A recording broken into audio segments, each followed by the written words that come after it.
Guys, good morning and ay maglalaba tayo ng baro-baroan niya. So, wait lang. Ano oras na ba? Ha? And guys, nakababad yung baro-baroan niya. Kasi medyo mga putla siya guys. Binabad ko muna siya sa buksan.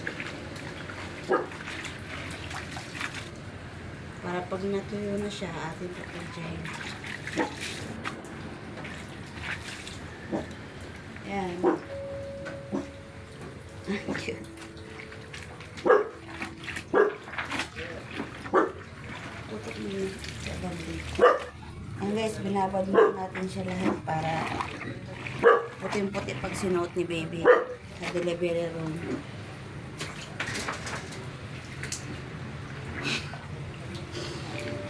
Yung ibang damit nga, lalaban na rin natin sabay-sabay na. Pero ito, binabag ko muna to. Kasi, medyo may ano siya may man siya. Tulad nito. Kaya, binabag ko muna siya. Kasi siyempre, susuotin niya to eh. Kaya, i-monetize muna natin guys. Ipasok mo. Ganito ng aking video. Watching.